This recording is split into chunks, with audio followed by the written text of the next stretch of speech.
What is up, you degenerates? Welcome back. It's currently Saturday Eve. That's right. It's Friday, September 26th. Tomorrow, one of the best college football cards of the entire season. It is absolutely loaded from top to bottom, guys. We got Arkansas versus Notre Dame. We got Alabama versus Georgia. Auburn versus Texas A&M. There we go. Now we got the right game. Oregon versus Penn State. And LSU versus Ole Miss. And I'm about to break them all down for you guys right now. Give you guys two free plays as I bet on two of the five biggest games of the weekend. The rest of my games or my plays are in. We only dipped to the smaller conference for one play, but all our other plays are P4 games. They're just in different games. Y'all know me. I love to bet strength on weakness, but I do see an advantage in a couple of these. So obviously we're going to strike on them. That being said, I'm about to give y'all two free picks for this weekend slate. Also, guys, the link is down below. If you guys want to get on my $20 weekend pass, just $20. Got 8 plays up there, 2 max plays right now for college football. And make sure you make sure you follow the page, guys. Please like and subscribe to me. I'm trying to grow this channel. Like I said, I got no problem giving y'all hella free plays. One of the free plays I'm giving y'all is a max play. Let's get into it, man, with nothing else. And also, too, we'll be live tomorrow on Instagram and on Twitter at TP3Bets on both those. So we'll be live on both those tomorrow. So make sure you get in there. There'll probably be even more free plays in these games. We already put the video up for Friday night, so if y'all want to hear that, it's up there. But here we go. Arkansas all the way down to a 4-point favorite. The total in this game sits at 63.5. I can only bet Arkansas in this game, man. I think something's up here with the line. Why is it only 4 here with Arkansas playing Notre Dame? I mean, it just feels like Notre Dame should be laying like a touchdown here. So the line's clearly all over Arkansas. But when you really look at these two teams, I think the play in this game is under 63.5. Nobody wants to do it. Taylor Green's been explosive with this offense. Sam Pittman coaching for his job. He's pretty much fired at this point. Bobby Petrino probably trying to take over there with the offense being high flying. They blew a huge lead last week to Memphis, but they could put the points up, man. Notre Dame's defense has been awful. Now, when they interviewed Notre Dame head coach Marcus Freeman earlier this week, he said he's going to leave the calling duties on defense with the defensive coordinator. He's not going to take over just yet because we know last year's defensive coordinator, Al Golden's the DC for the Bengals now. I think the total, though, is too high, guys, for this reason. Notre Dame's only 103rd in pace. They're probably going to try to run the football. They're probably going to slow the game down. Obviously, there's explosives. They'll fly over. But 63.5 is a lot for a team that's outside of the top 100 in pace. I think that's where you got to keep your mind up here is look towards the under. It's pretty gross. I would wait. I think there'll be 64s tomorrow. I can only play under, but I'm passing on this game ultimately. It's Arkansas and under for me will be my leans for this game. Let's keep it going, though, here, guys. Like I said, I got 3 plays at noon. None of them, though, are in the marquee matchup. Let's go to the 3:30 window here where we got another big one. You know what? I forgot about Ohio State versus Washington. Let's talk about this Ohio State versus Washington game. Ohio State laying 8.5 here at Washington. I mean, the sharp play in this game is to take Washington plus 8.5, and that's the way I'd lean. I'm passing on this game. First of all, freshman quarterbacks making their first road start are just 5-9 straight up. That's pretty bad here. Also, 2 Big Ten teams crossing 3 time zones. That would be Ohio State flying out to Washington. Those teams are doing terrible against the spread as well. And straight up, these teams are just 8-20 straight up. Washington is the longest home win streak in all of college football. They've been cleaning up at the house. I mean, Damon Williams, this offense is nasty. Washington checks out, actually. They play one of the worst strength of schedules in college football. They have been the 3rd easiest schedule in college football, but they are first in EPA per play on finishing drives. So they're finishing drives with touchdowns. Every single time they get the ball, they're pretty much scoring points here. I think this could be a tough spot for Julian Sayin making his first road start. I mean, is Ohio State's win over Texas really that good at this point in time? I don't think it is, man. Texas's offense looks terrible. I can only play Washington in this game. I would pass, though, at 8.5. If I could get 10, I would take Washington in this game. I don't necessarily trust Washington either with their strength of schedule, but the sharp play in this game is to take the Cougars here. Or what am I saying? To take the Huskies. How could I even say that, man? I have a Husky. LSU versus Ole Miss. Ole Miss laying 1.5 points here at the crib. Now, Lane Kiffin, he did say, take the over when they posted the picture of his daughter dating the LSU linebacker. Personally, though, I can't take the over. I actually capped this game earlier today, wanting to take the over.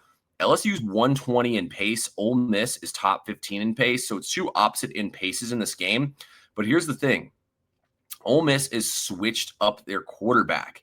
Austin Simmons is not going to get the start here with quarterback Trinidad Chambliss in this game. Trinidad Chambliss is a running QB, and he's added a whole nother dynamic to this Ole Miss offense. I think Ole Miss with Chambliss in here at QB can get the job done here. I mean, look, LSU's wins don't look that great anymore. Clemson and leading up on Florida don't look that great. LSU's offensive EPA ratings are not good. Their defense is off the charts, though. LSU looks like a defensive team right now. I don't know if they have the offense to keep up with this shootout here in Oxford. I could only bet Ole Miss, pass on this game. I don't know what to expect from LSU. LSU is my preseason pick to win the national championship. I will say, out of all the leans I've given out so far, Ole Miss would have been like the 9th pick. I don't go over 8 plays on a Saturday, and that would have been my 9th pick right there. Now, here we go. The line has moved to 7 now with Auburn. Looked pretty heavily into Auburn here. I don't know, guys. This could be a letdown spot here for Auburn on the road at Texas A&M. I mean, Mike Elko's a really good coach. He's a better coach than Hugh Freeze. The fact he gets an extra week, I think, is a big deal here. I mean, Auburn's defense played well last week. They gave the game away on special teams. I don't necessarily think, though, that Auburn can bounce back here. I mean, it's just tough back-to-back road games in a row. Marcel Reed's got this offense humming. I mean, Texas A&M's wide receivers are insane. The fact that Casey Concepcion doesn't even lead this team in receiving yards is crazy. They've been tossing the ball around the yard. I mean, Texas A&M looks like what we thought they'd be for years and years. I think Texas A&M is probably the better team here. I would have to back the Aggies minus the 7 points here, but it's a pass for me. I lean towards the over at 52.5. At some point, Jackson Arnold's going to have to get Cam Coleman and Singleton involved on the edge. Auburn has too much talent on the edge, not get involved. All they seem to want to do is run the football. They got to throw it out to the edge, in my opinion. Let's keep it rocking and rolling, though, down here, guys. Let's get to the night games. This is where the 2 best games of the entire day lie and where my free plays are. First free play up here.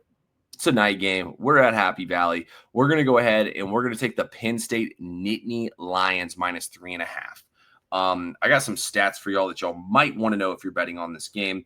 So first of all, guys, Penn State, they call it the whiteout at night, and they're currently on a 9-0 ATS run under James Franklin in these spots. And also, too, the stat I gave earlier for why we would want to fade Ohio State versus Washington applies here. Oregon flying from the West Coast to the East Coast. That's 3 time zones. Not a good spot for them here. But here's the biggest thing, guys. Penn State's secondary is the second best nationally in finishing drives they've allowed. They're top 10 in finishing and drives allowed. So they're stopping teams from scoring touchdowns, and they're top 10 in havoc, defensive line yards, hard stops, and they're 21st in tackling. This defense is flying around, making it happen, guys. I think this Penn State defense is going to do what they do here. They're going to enforce themselves. Dante Moore, the last time he started in a hostile environment on the road, he was at UCLA, and he embarrassed himself, guys, in that game against Utah and Oregon State when we faded him and we won a ton of money on max plays going against him. Penn State at home here. This is a revenge game from the conference title game when Oregon beat up on Penn State. I think Penn State gets right here. Both teams have played nobody, but we got to take Penn State here minus the 3.5. And then, of course, the last game on this Saturday slate that I'm going to break down here for y'all is the biggest one of the day, Alabama against Georgia.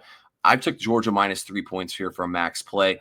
First of all, Georgia's won 33 straight home games. Only Washington has a longer home winning streak going on right now. That's just the first stat to give y'all to start things off here. I have so much data and stats for y'all on this game. This is not your Nick Saban Alabama team, guys. This Kalen DeBoer struggled on the road. Last year, they played Georgia in Athens, and after scoring up to quick 21 points, they scored 20 points over the last 3 quarters of the game. Kirby Smart is elite at figuring things out. What happened in the Florida State game? They got run all over by Thomas Castellanos. Gunnar Stockton is an underrated running quarterback, and this offense has been really good under Gunnar Stockton. They're actually number 1 in the nation in yardage to go on third down, and their third down conversion rate is top 5 in the nation. They've been able to stay in front of the sticks all season long. You look at Alabama. Alabama's 95th in rush success rate and 122nd generating rush explosives. I mean, they're going to try to force them to pass here. I think this is a great spot for a Kirby Smart and Alabama and Georgia's defense to wreak havoc. I like Georgia in this game. I feel like if this game was played in week 11, we'd be laying like 7.5 or 8 with Georgia. So we'll take Georgia in this spot, guys. That's a max play for me on Saturday. We're rocking with Georgia, rocking with Penn State. The other ones are just leans. Do whatever you want to in those games, guys. Let me know in the comments what other games are looking at this weekend. Let's cash out, and I'll see y'all at the window.